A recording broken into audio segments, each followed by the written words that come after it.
ঝালকাঠিতে এবার বোরো ধানের বাম্পার ফলন হলেও দাম কমে যাওয়ার শঙ্কায় কৃষকেরা। তারা জানান, নানা অজুহাতে কৃষকের কাছ থেকে ধান কিনতে আগ্রহ দেখায় না সরকারের খাদ্য বিভাগ। অবশ্য ধান কেনার জন্য অ্যাপসের মাধ্যমে কৃষক নির্বাচন চলছে বলে জানিয়েছেন খাদ্য কর্মকর্তা। তরুণ সরকারের তথ্য ও ছবিতে প্রতিবেদন। ঝালকাঠির বিস্তীর্ণ জমিতে দুলছে বোরো ধানের গাছ। এরই মধ্যে বেশিরভাগ জমির ধান পেকে গেছে। এবার বোরো ধানের বাম্পার ফলন হয়েছে এই জেলায়।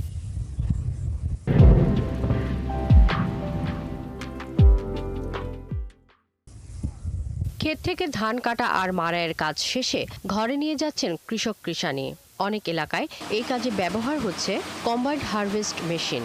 যেখানে এই মেশিন ব্যবহার হচ্ছে সেখানেই শ্রমিকের খরচ আর সময় লাগছে কম। বিঘা প্রতি আমাকে 50-52 মণ ধান ফলছে, তার দামটা একটু কম, একটু ভালো হইলে আমাকে কৃষক একটু ভালো হইতে। মেশিন দিয়ে মলান লাগতো, তারপর যাওয়া লাগতো।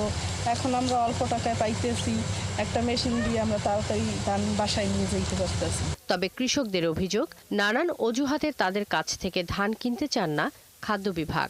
বাজারেও ফরিয়াদের কাছে ন্যায্য মূল্য পান না তারা। কয়েকদিন আগে 1200 টাকা মনে ধান বিক্রি করা গেলেও এখন তা নেমে এসেছে 1000 থেকে 1050 টাকায়। যারা কৃষক আছে এদের সঙ্গে পরামর্শ সাপেক্ষে যদি ধানটা সরকার সরাসরি নিত কিন্তু তাহলে আমরা কৃষকরা লাভবান হইতাম। তবে সরকারি দামে 31শে আগস্ট পর্যন্ত ধান কেনার জন্য অ্যাপসের মাধ্যমে কৃষক নির্ধারণ করা হচ্ছে বলে জানান জেলা খাদ্য নিয়ন্ত্রক।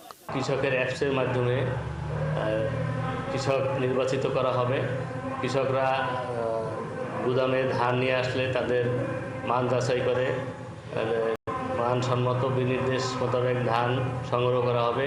আর কৃষি বিভাগ থেকে সার, বীজ ও কৃষি উপকরণ দেয়ায় বর্তমান দামে ধান বিক্রি করেও কৃষক লাভবান হবে বলে দাবি কৃষি কর্মকর্তার। ঝড় বৃষ্টি না থাকার কারণে কিন্তু বোরোর যে এবছরের সহজেই কিন্তু কৃষক ভাইরা কর্তন এবং মারাই ঝাড়াই এবং শুকনো করে এই ধান কিন্তু সহজেই বিপণন যেমন করতে পারতেছে, তেমনি কিন্তু সংরক্ষণ করতে পারতেছে। চলতি মৌসুমে ঝালকাঠি জেলায় 13,750 হেক্টর জমিতে বোরোর আবাদ হয়েছে।